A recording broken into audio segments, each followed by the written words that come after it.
इतवार के दिन हुआ था। हनुमान जी की माता का नाम अंजनी और पिता का नाम केसरी था। हनुमान जी को संकट मोचन और पवन पुत्र के नाम से भी पुकारा जाता है। भगवान श्री राम की पूजा आराधना करने से हनुमान जी प्रसन्न होते हैं। वो भगवान श्री राम के भक्तों की हर पीड़ा को दूर करते हैं। ऐसी मान्यता है कि जिस घर में भगवान श्री हनुमान की पूजा आराधना रोज होती है, उस घर में कोई भी नकारात्मक शक्तियों का वास नहीं होता। लेकिन हनुमान जी का जन्म कब और कैसे हुआ, आइए जानते हैं। एक बार भगवान इंद्र ऋषि दुर्वासा द्वारा आयोजित स्वर्ग में एक औपचारिक बैठक में भाग ले रहे थे। बैठक में हर कोई उस समय एक गहरी सोच में डूबा हुआ था। तभी पुंजिक स्थली नाम की एक अप्सरा अनजाने में उस बैठक में दिक्कत पैदा कर रही थी। ऋषि दुर्वासा ने उसे ऐसा नहीं करने को कहा, पर ऋषि दुर्वासा की बातों को उसने अनसुना कर दिया। ये देखकर ऋषि नाराज हो गए। तब ऋषि दुर्वासा ने उसे श्राप देते हुए कहा कि तुमने एक बंदर की तरह काम किया है, इसलिए तुम उसी प्रकार एक बंदरिया बन जाओ। ऋषि दुर्वासा के शाप की बात सुनकर अप्सरा को अपनी गलती का एहसास हुआ और वो उनसे रोते हुए क्षमा मांगने लगी। अप्सरा ने ऋषि दुर्वासा से कहा कि हे ऋषि, मुझे क्षमा कर दे। मैं आपको परेशान करने के लिए यह काम नहीं कर रही थी। मुझे इस बात का बिल्कुल भी अंदाजा नहीं था कि मेरी ऐसी गलती का मुझे ऐसा परिणाम मिलेगा। ऋषि दुर्वासा ने उसकी विनम्र विनती को देखकर अप्सरा से कहा कि हे प्रिय, तुम रो मत। अगले जन्म में तुम एक भगवान से शादी करोगे, लेकिन वो एक बंदर होगा और तुम्हारा जो पुत्र होगा वो बंदर ही होगा, जो बहुत ही शक्तिशाली होगा और भगवान श्री राम का प्रिय भक्त होगा। ये सुनकर पुंजिक स्थली ने ऋषि दुर्वासा को नमस्कार करते हुए दिए गए श्राप को स्वीकार किया। अगले जन्म में जब माता अंजना विवाह योग्य हो गई, तब उनकी शादी बंदर भगवान केसरी से हुई थी। इसके बाद माता अंजना अपने पति के साथ सुखी वैवाहिक जीवन व्यतीत करने लगी। अंजना और केसरी एक शांतिपूर्ण जीवन जी रहे थे। तभी एक दिन शंखबल नामक जंगली हाथी ने अपना नियंत्रण खो दिया और हंगामा कर दिया। कई लोगों की इस हंगामे में जान चली। कितने ऋषि इस वजह से अपना पूजा पाठ पूरा नहीं कर सके। लेकिन भगवान केसरी शंखबल हाथी से बेहद प्रेम करते थे। क्रोध और मजबूरी में उन्होंने अपने प्रिय हाथी को जब मार डाला, तो वह बहुत शोक में डूब गए। ये देखकर संतों ने उन्हें ये वरदान दिया कि तुम्हारे घर एक ऐसा बच्चा जन्म लेगा जो बहुत ही शक्तिशाली और हवा की शक्ति और गति के बराबर रहेगा। तो इस प्रकार भगवान केसरी के घर में माता अंजना ने भगवान श्री हनुमान को जन्म दिया। इसलिए उन्हें अंजनी पुत्र और पवन पुत्र कहा जाता है। हनुमान का नामकरण कैसे हुआ, इसकी कहानी जानते हैं। इंद्र के वज्र से हनुमान जी की ठुड्डी टूट गई थी, इसलिए उनको हनुमान का नाम दिया गया। इसके अलावा ये अनेक नामों से प्रसिद्ध हैं, जैसे बजरंगबली, मारुति, अंजनी सुत, पवन पुत्र, संकट मोचन, केसरी नंदन, महावीर, कपीश, शंकर सुवन आदि। इन्हें बजरंग बली के रूप में जाना जाता है, क्योंकि इनका शरीर एक वज्र की तरह है। ये पवन पुत्र के रूप में जाने जाते हैं। वायु अथवा हवा के देवता ने हनुमान को पालने में महत्वपूर्ण भूमिका निभाई थी। हिंदू पौराणिक कथाओं के अनुसार हनुमान मारुति अर्थात मारुत नंदन हवा के बेटे हैं। त्रेता युग में रामायण के समय भगवान श्री राम की सहायता, राक्षसों का वध तथा अपने भक्तों को संकट से दूर करने में इन नामों से पुकारा गया है उन्हें। क्या आपको पता है रावण ने शनि को बंदी क्यों बनाया? मैं बताता हूँ।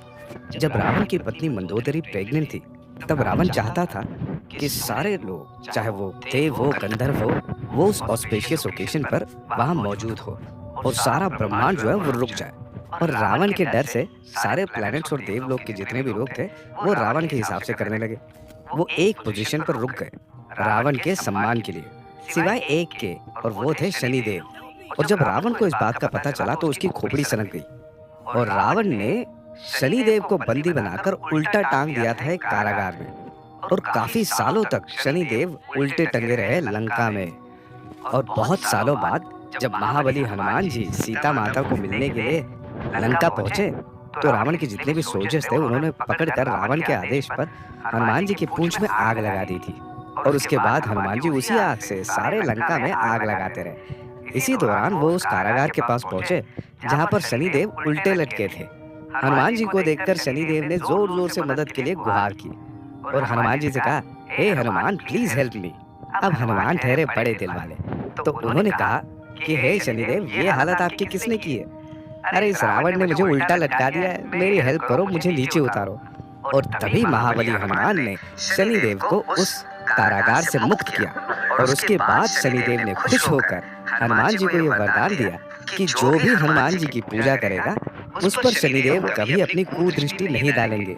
तो अब आपको समझा कि हनुमान जी की पूजा करने पर शनिदेव भी क्यों प्रसन्न होते हैं।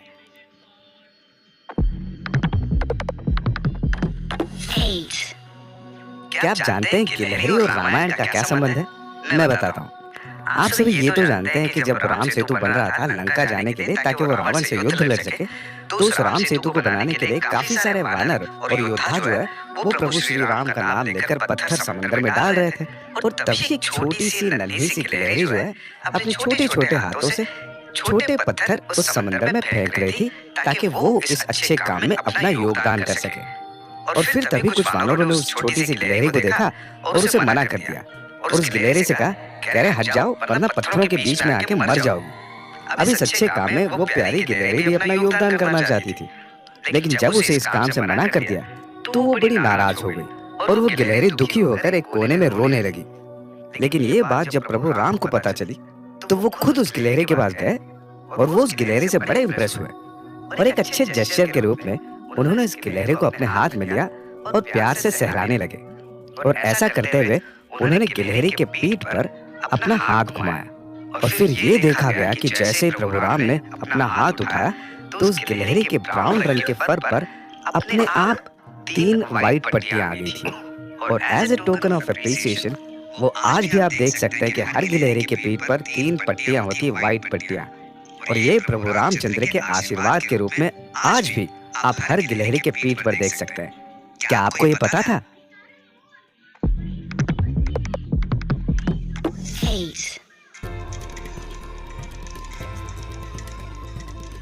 रावण का वध राम ने किया था और ऐसा ही कुछ एक बार और हुआ। रामायण के बाद और राम राज्य के दौरान रावण के एक शक्तिशाली भाई को मारा राम के एक पराक्रमी भाई ने। रावण के भाई के पास भी देवताओं का वरदान था, वेपन्स थे, और राम के भाई के पास करेज और राम की ब्लेसिंग्स। ये कहानी है रावण के भाई लवणासुर की, जिसे मारा था श्री राम के छोटे भाई शत्रुघ्न ने। लवणासुर, जिसका नाम सुनते ही फियर और टेरर का एहसास होता है, एक असुर था। उसके पिता का नाम मधु था और माँ का नाम कुंभिनी। मधु अपने समय का एक अच्छा और दयालु राजा था जो ब्राह्मणों का सम्मान करता था और देवों के साथ भी उनकी अच्छी दोस्ती थी। इसी वजह से मधु ने देवता और असुरों के बीच एक समझौता बनाकर रखा था और अपनी राजधानी मधुपुरी, जो आज के मथुरा के आसपास है, उसे सुरक्षित रखा था। मधु ने अपनी भक्ति और गुड क्वालिटीज के कारण भगवान शिव से एक अनोखा वरदान पाया था, शिव का त्रिशूल, जो किसी भी शत्रु को मारने के लिए कैपेबल था। मधु का बेटा लवना बिल्कुल अपने पिता के अपोजिट था। जहां मधु एक दयालु और धार्मिक व्यक्ति था, लवना एक अत्याचारी और सिंफुल था। लवना ने बचपन से ही अपनी बुराइयों को दिखाना शुरू कर दिया था। जब लवना छोटा था तभी से वो अपने साथ खेलने वालों को मार देता और उन्हें खा जाता। इन सब शैतानियों से तंग आकर उसके पिता मधु एक दिन शर्मिंदा हो गए और स्वयं को समुद्र में डुबाकर देह त्याग कर दिया। और मधु की सारी चीजों पर लवणा ने कब्जा कर दिया। लवणासुर के पिताजी के चले जाने के बाद लवणासुर ने मधुपुरी पर अपना राज जमा लिया और अपनी बुराइयों से लोगों को परेशान करता रहा। उसके पास उसके पिता का वरदान भगवान शिव का त्रिशूल था, जो उसे अनलिमिटेड पावर्स देता था। लवणासुर ने धरती के कई राजाओं को हरा दिया था और उसने सेजस यानी ऋषियों के यज्ञ और तपस्याओं को बर्बाद कर दिया था। सेजस उसकी बुराइयों से इतने परेशान हो गए कि उन्होंने राम से मदद मांगी। एक दिन महर्षि च्यवन और उनके साथ और कई ऋषि राम के पास मधुपुरी से आए और उन्होंने राम से कहा कि लवणासुर के अत्याचारों से हमें मुक्त कर दे। उन्होंने बताया कि लवणासुर उनके यज्ञ बर्बाद कर रहा है, उन्हें डरा रहा है और हर जगह अपना टेरर फैला रहा है। कई राजा लवणासुर के सामने हार चुके थे और सब उसके त्रिशूल से डरते थे। लवणासुर के अत्याचारों को सुनने के बाद राम ने लवणासुर को मारने का वचन दिया और कहा कि वो सभी ऋषियों को लवणासुर के अत्याचारों से मुक्त कर देंगे। जब लवणासुर के खिलाफ लड़ने का सवाल आया तो भरत ने इनिशिएटिव लिया, लेकिन शत्रुघ्न जो राम का छोटा भाई था और जो हमेशा से राम की सेवा करना चाहता था, इस युद्ध में भाग लेना चाहता था। शत्रुघ्न ने राम से कहा कि उसे भी एक बार मौका मिलना चाहिए अपने बड़े भाई के लिए कुछ कर दिखाने का। राम ने शत्रुघ्न को ये युद्ध लड़ने की परमिशन दी, लेकिन उसे वार्न किया। राम ने कहा कि लवणासुर को तभी मार सकते हैं जब उसके हाथ में वो त्रिशूल ना हो, क्योंकि त्रिशूल काफी शक्तिशाली है। जब तक लवणासुर के हाथ में वो होगा, उसे कोई भी नहीं मार सकता। इस बात को याद रखकर शत्रुघ्न अपनी सेना लेकर मधुपुरी आ गया। वो लवणासुर के महल के दरवाजे के सामने ही बैठ गया और लवणासुर के वापस आने का इंतजार करने लगा। लवणासुर हर दिन शिकार करके अपने खाने के लिए जानवरों को मार कर लेकर आता था और उस समय वो त्रिशूल अपने साथ नहीं लेकर जाता था। जब लवणासुर शिकार करके वापस आया, शत्रुघ्न ने उसे युद्ध के लिए ललकारा। लवणासुर के लिए युद्ध करना एक खुशी की बात थी, क्योंकि वो एक राक्षस था जिसे हमेशा लड़ाई और हिंसा पसंद थी। उसने शत्रुघ्न का चैलेंज एक्सेप्ट किया, लेकिन लवणासुर का त्रिशूल उस समय उसके पास नहीं था। लेकिन लवणासुर ने सोचा, ये तो एक सामान्य मनुष्य है, ये मुझसे क्या युद्ध करेगा। उसने वही अहंकार दिखाया, वही ईगो दिखाया जो रावण ने राम के लिए दिखाया था, और वही उसकी सबसे बड़ी कमजोरी बनी। लवणासुर ने लड़ाई शुरू कर दी और वो पेड़ों को उखाड़कर शत्रुघ्न पर फेंकने लगा। शत्रुघ्न ने अपने शस्त्रों का प्रहार शुरू किया और दोनों के बीच एक महान युद्ध हो गया। युद्ध के दौरान शत्रुघ्न ने याद किया कि राम ने उसे एक विशेष बाण यानी एरो दिया था, जो भगवान विष्णु का दिया हुआ था। ये एरो विशेष शक्तियों वाला था और सिर्फ हाईली पावरफुल एनिमी को ही मार सकता था। शत्रुघ्न ने उस बाण का प्रयोग किया और लवणासुर को मार दिया। इसी तरह लवणासुर और उसके अत्याचारों को शत्रुघ्न ने खत्म कर दिया। लवणासुर के मरने के बाद शत्रुघ्न को मधुपुरी का राजा बनाया गया। राम ने अपने छोटे भाई को यह जिम्मेदारी दी कि वो मधुपुरी में पीस और जस्टिस को बनाए रखे।